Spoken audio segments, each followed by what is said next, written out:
भारत के सबसे महान और पवित्र 4 धाम तीर्थ स्थलों में से एक पुरी के श्री जगन्नाथ मंदिर के बारे में विस्तार से जानने वाले हैं।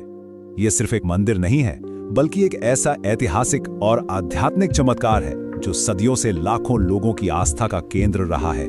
तो चलिए इस भव्य प्रतीक और इसके पीछे की पूरी संस्कृति को समझने का सफर शुरू करते हैं। चलिए सीधे कुछ सबसे बड़े रहस्यों पर आते हैं। मंदिर की भव्यता के बारे में तो सबने सुना है, लेकिन क्या कभी इस बात पर ध्यान गया है कि जगन्नाथ जी की विश्व प्रसिद्ध मूर्तियों के हाथ क्यों नहीं हैं? और उससे भी बड़ी बात, उड़ीसा के इस प्राचीन मंदिर का दुनिया के सबसे मशहूर हीरे कोहिनूर से क्या चौंकाने वाला कनेक्शन हो सकता है ना? बिल्कुल हैरान कर देने वाली बात। तो आइए आज गहराई में उतरकर इन सभी दिलचस्प सवालों के जवाब खोजते हैं। तो आज हम क्या क्या कवर करने वाले हैं? हमारा ये सफर शुरू होगा इस पवित्र तीर्थ यात्रा की उत्पत्ति से। फिर हम बात करेंगे इसके गहरे इतिहास और इससे जुड़ी किंवदंतियों की। इसके बाद हम अद्भुत कलिंग वास्तुकला, मंदिर के मुख्य देवताओं और अंत में यहाँ की विश्व प्रसिद्ध रथ यात्रा और परंपराओं को भी करीब से समझेंगे।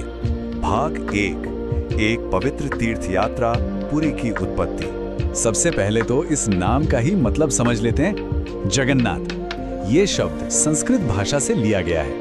इसे अगर 2 हिस्सों में बांटें तो जगत का अर्थ होता है ये पूरा ब्रह्मांड, और नाथ का मतलब है स्वामी या मालिक। तो इसका सीधा सा अर्थ हुआ ब्रह्मांड के स्वामी।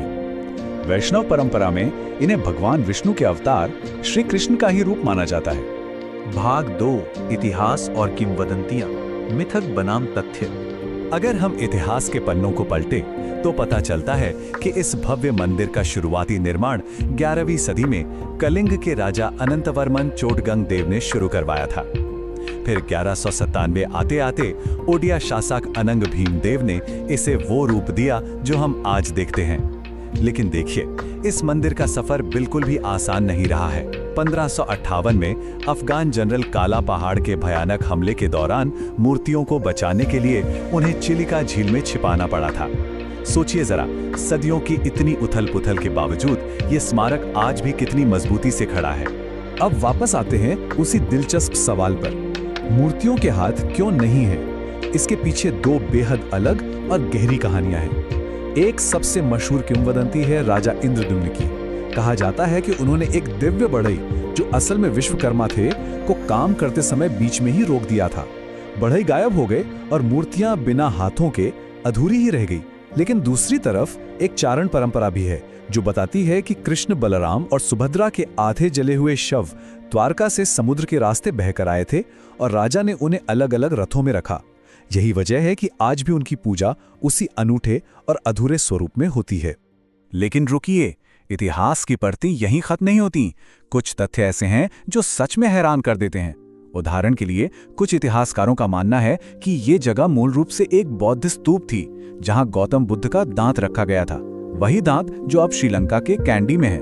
इसके अलावा सिख सम्राट रंजीत सिंह ने इस मंदिर में भारी मात्रा में सोना दान किया था, और सबसे बड़ी बात, उन्होंने विश्व प्रसिद्ध कोहिनूर हीरा इसी मंदिर को दान करने की वसीयत की थी।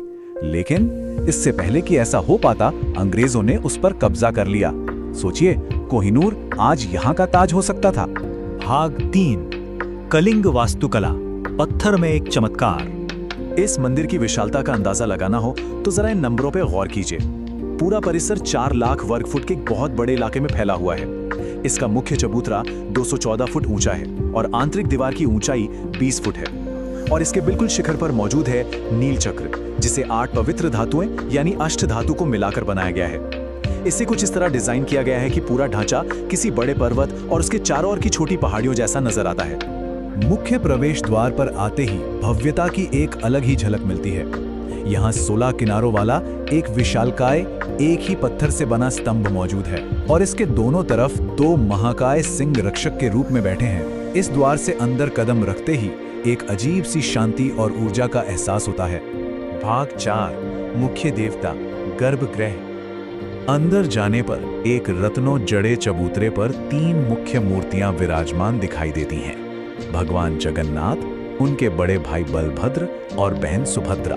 दिलचस्प बात यह है कि इस पूजा पद्धति की जड़ें प्राचीन आदिवासी परंपराओं से जुड़ी हैं। इतिहास बताता है कि मूल रूप से भील जनजाति के सरदार विश्वासु एक पहाड़ी गुफा में इन्हें नील माधव के रूप में पूजते थे। यह हमें दिखाता है कि कैसे प्राचीन आदिवासी परंपराएं आज के इस मुख्य धारा के विश्वास के साथ गहराई से जुड़ी हुई हैं। भाग 5, रथ यात्रा और परंपराएं, एक जीवंत मंदिर। ये जो नंबर है 500, ये कोई मामूली आंकड़ा नहीं है। यह भारत की सबसे बड़ी रसोई की कहानी बताता है। प्रतिदिन यहाँ महाप्रसाद तैयार करने के लिए 500 मुख्य रसोइये और उनके 300 सहायक बिना रुके काम करते हैं। इतने बड़े पैमाने पर बिना किसी आधुनिक मशीन के खाना बनना अपने आप में एक जीवित चमत्कार जैसा है। और अब बात करते हैं उस विश्व प्रसिद्ध रथ यात्रा की, जो इस मंदिर को विश्व स्तर पर पहचान दिलाती है। हर साल जून या जुलाई के महीने में तीनों देवताओं को बाहर लाकर उनके अलग अलग विशाल और भारी सजावट वाले रथों में रखा जाता है। याद है, हमने शुरुआत में चारण परंपरा की बात की थी। ये अलग अलग रथ उसी परंपरा से जुड़े हुए हैं। इसके बाद लाखों की संख्या में भक्त इन भारी भरकम रथों को अपने हाथों से खींचते हुए 5 किलोमीटर लंबी यात्रा पूरी करते हैं। ये भक्ति का ऐसा नजारा है जो दुनिया में कहीं और नहीं मिलता। एक जरूरी बात और, इतिहास में हुए उन अनगिनत आक्रमणों के कारण आज मंदिर के अंदर प्रवेश सख्ती से सिर्फ हिंदुओं तक ही सीमित रखा गया है। लेकिन इसका मतलब ये नहीं है कि बाहर के लोग इस भव्यता का अनुभव नहीं कर सकते। कोई भी आगंतुक मंदिर के ठीक पास स्थित रघुनंदन पुस्तकालय की छत पर जाकर इस पूरे प्रांगण और इसके वैभव का नजारा देख सकता है। तो इस पूरी जानकारी को समझने के बाद एक बहुत बड़ा और गहरा सवाल दिमाग में आता है। सोचिए जरा, कैसी अकेला स्मारक वैष्णववाद की भक्ति, बौद्ध धर्म के ऐतिहासिक अंशों और प्राचीन आदिवासी जनजातियों की परंपराओं को एक साथ मिलाकर एक ऐसा संगम बना सकता है जो आज एक वैश्विक घटना बन चुका है। ये केवल ईंट पत्थरों से बना ढांचा नहीं है, ये भारत के बहुस्तरीय इतिहास का जीता जागता स्वरूप है।